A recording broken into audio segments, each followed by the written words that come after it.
नमस्कार मंडळी, मी प्रतीक्षा तुमचं प्रतीक्षाच ब्लॉग अँड रेसिपीमध्ये खूप मनापासून स्वागत करते। आजचा दिवस तुम्हाला खूप छान आनंदात तुमच्या मनासारखा तितकाच पॉझिटिव्ह जाऊ देत। तर माझा आजचा दिवस कसा जातो ते तुमच्यासोबत मी शेअर करते, तर चला स्टे कनेक्टेड।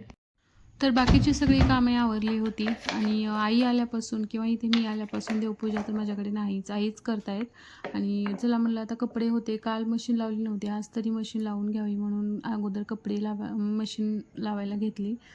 कारण 2-3 दिवसाची एकदा साठवून मी लावून घेते, रोज लावत नाही, मशीन लावायला जात नाही, त्यामुळे अगोदर हे त्याच्यामध्ये टाकून घेतलं। आणि ही सॅमसंगची मशीन आहे। आता 39 मिनिट टाईम दाखवते फक्त, म्हणजे सुपर क्लीन म्हणजे सुपर वॉशिंगला फक्त 39 मिनिट दाखवते, तर सुपर स्पीडने धुवायचं आहे। तर तुम्ही हायजीन झालेलं आहे, परत त्याच्यामध्ये देऊ शकतात कलर्सचे, बेडिंगचे वेगळे असे व्यवस्थित वेगवेगळे ते प्रकार दिलेत। आणि ज्यावेळेस मी डिलिव्हरीसाठी लातूरला जात होते त्यावेळेस हे फिल्टर, परत वॉशिंग मशीन काहीच नव्हतं।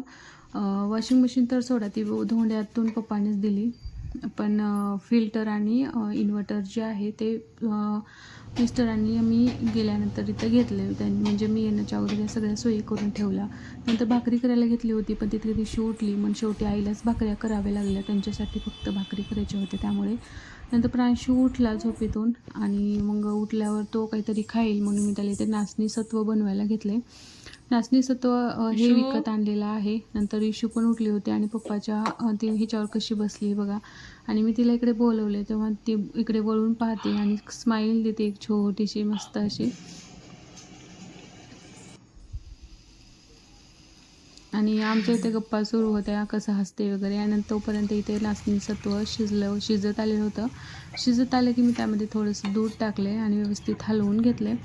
तुम्ही घरी नाचणी आणून भाजून ती त्याचं चूर्ण पण बनवून ठेवू शकता बरं। आता हे मी काजू बदाम एक मिक्स असतं आणि त्याच्यामध्ये स्ट्रॉबेरी एक मिक्स असतं। आता 2 फ्लेवरचे आहेत माझ्याकडे। नंतर मी हे डाळिंब सोलायला घेतले, कारण फ्रीजमध्ये तसेच पडून होते आणि डाळिंब खाऊ तर वाटतात पण ते सोलण्याची इच्छा होत नाही, म्हणून त्यामुळे ते इशूला टाकलं। आणि तिला बघा झोळी पाहून कशी ओरडते ती, आणि मस्त तिला कलर्स वगैरे दिसले ना, छान खेळते ती। म्हणजे कलर वगैरे दिसले की आता झोळीच्या साडीचे ते कलर दिसतात तिला, तर किती मस्त खेळते बघा तिच्यासोबत। नंतर अशा पद्धतीने सगळे डाळिंब मी सोलून घेतले, कसं म्हणजे एकदा सोलून ठेवले फ्रीजमध्ये की जाता येता माणूस खातं। डाळिंब तसे दिसले की मग ती सोलायला बसा वगैरे त्याच्यामुळे। नंतर इथे नारळ पाणी प्यायला घेतलं होतं, त्यांनी नारळ पाणी आणले, बघू प्रांशू पितो की नाही म्हणून मी ट्राय करत होतो, पण तो त्याला काय अजून वडता येत नाही, त्याला ग्लासमध्ये काढून द्यावं म्हणलं। नंतर तो काही स्ट्रॉने पिऊ शकत नव्हता, मग मी प्यायला घेतलं नारळ पाणी मस्त, आणि नारळ पाण्याचा आस्वाद घेतला। खूप दिवसानंतर मी नारळ पाणी पिलं, आणि कालच खूप अशा गोष्टी झाल्यात, पण ब्लॉग खूप मोठा होतो। उद्या भेटूया।